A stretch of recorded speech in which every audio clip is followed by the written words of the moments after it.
We've now explored the major structures of the forebrain, but none of these structures, the cerebral cortex, thalamus, hypothalamus, or basal ganglia, can function without one essential thing: a constant supply of oxygen and glucose. Unlike muscles, the brain has almost no energy reserves. If its blood supply is interrupted for just a few minutes, brain cells begin to die. So where does this blood come from? The brain receives blood through two major arterial systems. The first is the internal carotid arteries, which travel up the front of the neck and supply most of the forebrain, including the cerebral hemispheres. The second is the vertebral arteries, which ascend through the cervical vertebrae and join together to form the basilar artery. This system mainly supplies the brainstem, cerebellum, and posterior part of the brain. Although these two systems begin separately, they don't remain separate. At the base of the brain, they're connected by an important arterial ring called the Circle of Willis. Think of the Circle of Willis as a roundabout on a motorway. If traffic is blocked on one road, vehicles can often take another route to reach their destination. In the same way, the Circle of Willis provides an alternative pathway for blood flow if one artery becomes narrowed or blocked. Understanding this blood supply is essential, because every stroke pattern you learn later depends on which artery is affected.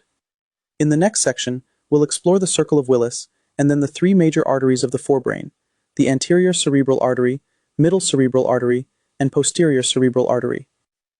Remember the rule of two arterial systems: internal carotid, anterior circulation; vertebral basilar, posterior circulation, connected by one Circle of Willis. We've just learned that the brain receives blood from two major arterial systems, the internal carotid arteries and the vertebral arteries. But here's an important question. What happens if one of these arteries suddenly becomes narrowed or blocked? Fortunately, the brain has its own emergency backup system called the Circle of Willis. Think of it as a large traffic roundabout. Imagine one road leading into the roundabout is blocked because of an accident. Instead of traffic coming to a complete stop, vehicles simply take another route around the circle to reach their destination. The Circle of Willis works in exactly the same way. It is a ring of arteries located at the base of the brain that connects the anterior circulation from the internal carotid arteries with the posterior circulation from the vertebro-basilar system. This connection allows blood to be redirected if one major artery becomes narrowed or blocked, helping maintain blood flow to brain tissue. However, there's one important point. Although the Circle of Willis provides collateral circulation, it doesn't always completely prevent a stroke. In many people, the circle is incomplete or too small to provide enough compensation.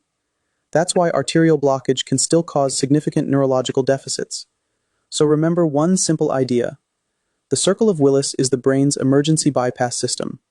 It connects the major arteries and provides an alternative route for blood whenever possible. Now we've learned how blood reaches the brain and how the Circle of Willis connects the major arteries. But in clinical medicine, one question matters more than any other. Which artery is affected? That's because different arteries supply different parts of the brain, and the symptoms of a stroke depend entirely on which artery loses its blood supply. Fortunately, you only need to master three major arteries of the forebrain: the anterior cerebral artery, or ACA, the middle cerebral artery, or MCA, and the posterior cerebral artery, or PCA. Think of these three arteries as three delivery routes, each responsible for supplying a different neighborhood of the brain. If one route is blocked, only the area supplied by that artery loses oxygen, and that produces a very specific pattern of neurological deficits. That's why almost every stroke question in USMLE, NEET PG, and INI-CET follows the same logic. Which artery is blocked?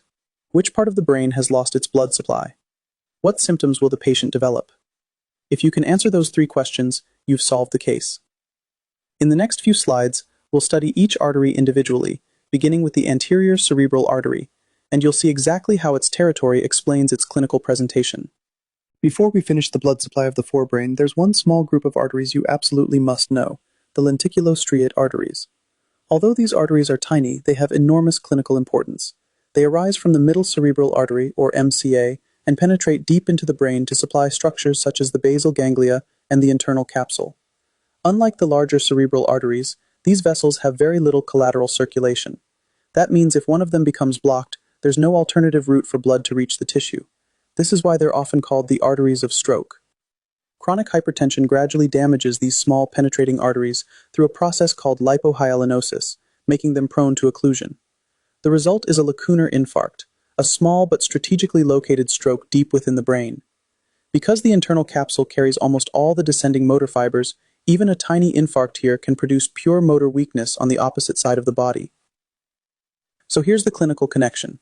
Patient with long-standing hypertension. Sudden pure motor hemiparesis. Think lacunar infarct involving the lenticulostriate arteries. Finally, remember that the diencephalon also has its own blood supply. The thalamus is mainly supplied by branches of the posterior cerebral artery. The hypothalamus receives blood from small branches around the Circle of Willis, including the anterior cerebral artery, anterior communicating artery, posterior communicating artery, and posterior cerebral artery. The subthalamus and epithalamus are supplied mainly by branches of the posterior cerebral artery.